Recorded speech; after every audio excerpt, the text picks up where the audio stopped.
Hello students और सबको नमस्कार। तो आज की जो वीडियो है वो है 9.3 प्रश्नावली स्टार्ट कर रहे हैं हम आज कक्षा 9 के लिए। ओके, तो पहला क्वेश्चन है, एक चित्र दिया हुआ है आपके सामने और इस चित्र में आप देख पा रहे हो कि कोण BOC, जो BOC है कोण, उसका मान है 30 डिग्री। तो BOC और AOB इसका मान कितना है 60 डिग्री, 60 डिग्री, राइट। और ज्ञात क्या करना है, ज्ञात करना है ADC। तो AD और C ये वाला कोण हमको निकालना है, ठीक है। तो आप ज़रा सोचिए एक मिनट के लिए कि ये कोण कैसे निकलेगा। ये पूरा वृत्त है और इस वृत्त में बिंदु O केंद्र है और केंद्र पर दो कोण बन रहे हैं, AOB BOC।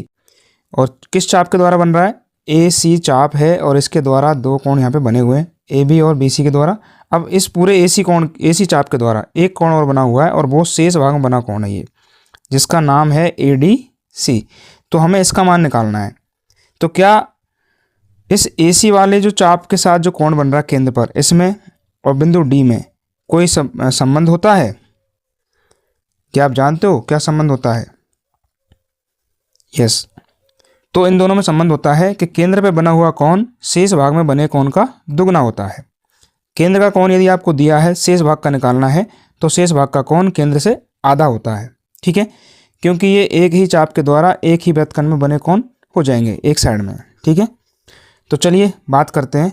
तो सबसे पहले तो हम इन दोनों कोणों को जोड़ देते हैं। तो चित्र अनुसार कोण AOC निकल के आ जाएगा पूरा। AOC बराबर AOB प्लस BOC, 60 प्लस 30 बराबर 90।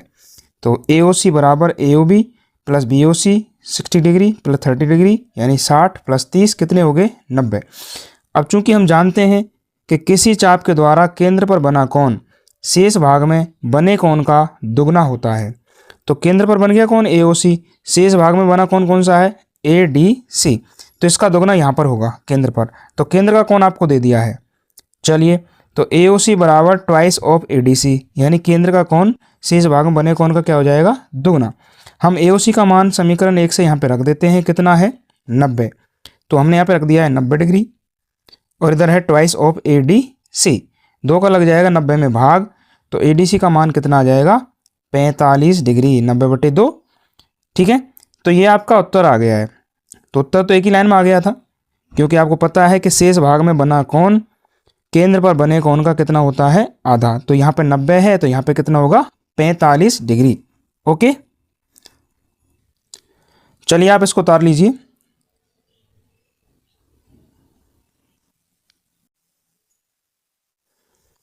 मैं इसको और ऊपर कर देता हूँ थोड़ा सा, ठीक है।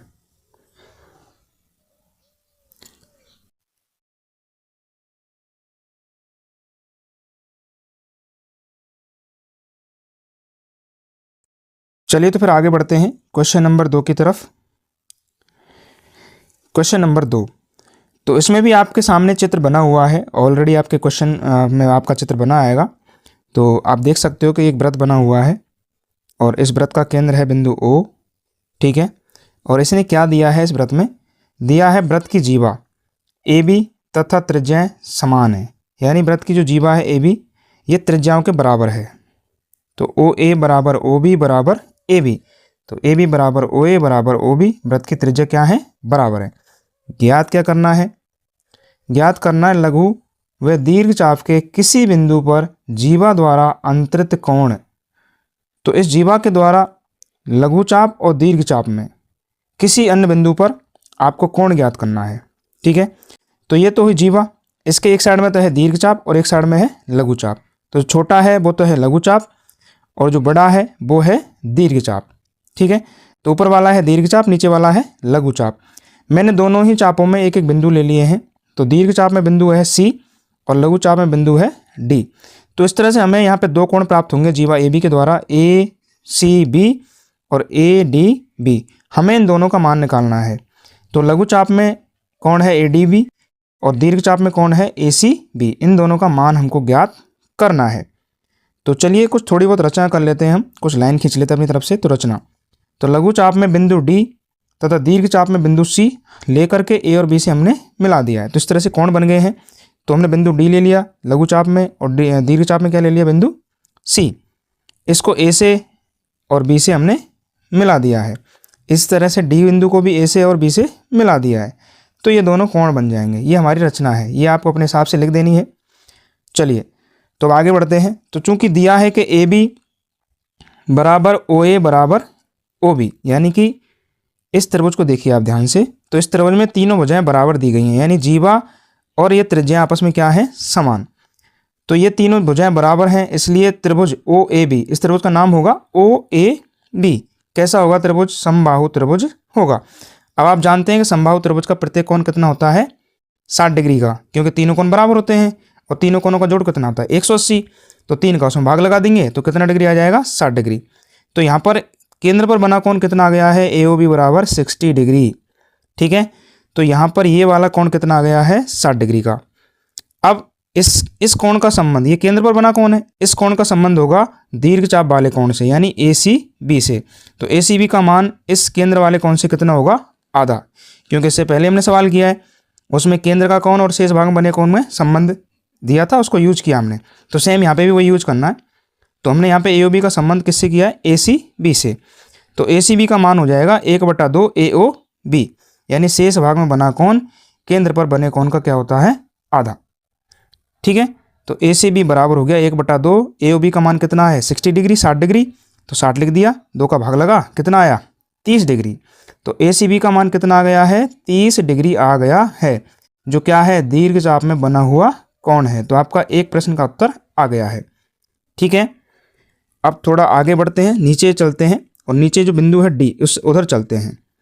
तो इसके लिए क्या करना है, अब ये 60 डिग्री है, इससे तो काम चलेगा नहीं, तो फिर हमें 60 डिग्री का उल्टा यानी प्रतिलोम कोण निकालना पड़ेगा। नाम तो ए ओ बी ही रहेगा इसका भी, लेकिन इसको बोलेंगे प्रतिलोम ए ओ बी। तो टोटल कोण होता है 360, उसमें से अंदर का कोण माइनस हो गया, तो कितना बचा, 300। तो प्रतिवर्ती कोण ए ओ बी का मान कितना आ जाएगा, 300 डिग्री। ठीक है, तो पुनः कोण ए ओ बी का प्रतिवर्ती कोण ए ओ बी, तो प्रतिवर्ती हो जाएगा 360 माइनस 60 बराबर 300। तो प्रतिवर्ती कोण ए ओ बी केंद्र पर बना हुआ कोण है और इसके संगत शेष भाग में बना कोण ए डी बी होगा, यानी इस 300 के संगत कौन सा बनेगा, ए डी बी। तो ए डी बी का मान भी 1/2 हो जाएगा ये प्रतिवर्ती कोण का, तो इसलिए कोण ए डी बी बराबर 1/2 प्रतिवर्ती कोण ए ओ बी। प्रतिवर्ती कोण का मान कितना है, 300 डिग्री। तो ए डी बी बराबर 1/2 गुणा 300, 2 का भाग लगाया तो कितना आया, 150। तो इसलिए कोण ए डी बी बराबर 150। ये क्या है, लघु चाप में बना हुआ कोण है। ठीक है, तो दोनों जगह पे हमने सेम प्रमेय यूज की है कि शेष भाग में बना कोण केंद्र पर बने कोण का आधा होता है। ठीक है, तो एक तरफ तो हमने लिया है 60 डिग्री का कोण केंद्र पर, और दूसरी बार हमने लिया है इसका प्रतिवर्ती निकाला है 360 में से माइनस करने के बाद, तो 300 आया और इसका आधा 150 आया। तो 150 डिग्री कोण किसका है, ए डी बी का, और 30 डिग्री मान किसका आया, ए सी बी का। यानी दीर्घ चाप में बने कोण का मान तो आया है 30 डिग्री और लघु चाप में बने कोण का मान आया है 150 डिग्री। तो ये दोनों आपके उत्तर हो गए हैं। अतः उक्त दोनों कोण ए सी बी दीर्घ चाप में बना कोण, ए डी बी लघु चाप में बना कोण 30 डिग्री और 150 डिग्री। अब आप इसको उतार लीजिए। अगर कोई बात समझ में नहीं आती है तो आप कमेंट में जाकर के पूछ सकते हैं। ओके, ठीक है, उतारिए।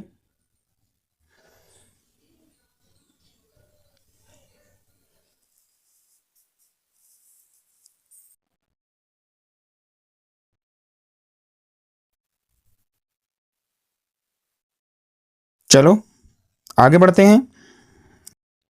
थोड़ा नीचे कर देता हूं मैं इसको। ठीक है, चलिए यहाँ से उतार लीजिए, यहाँ तक कंप्लीट। फिर हम आगे बढ़ते हैं क्वेश्चन नंबर 3 की तरफ।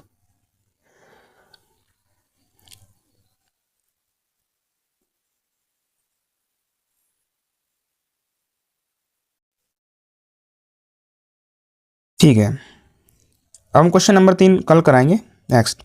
ओके, अच्छा लगे वीडियो तो आपको लाइक करना है, कमेंट करना है और अपने जो चैनल है उसको सब्सक्राइब कर लेना है, जिससे हम इसी तरह से वीडियो आपके लिए बनाते रहें और सबसे पहले आपके पास वो वीडियो पहुंचे। उसके लिए आपको घंटी का जो बटन है वो भी लाइक कर देना है। Okay, bye bye.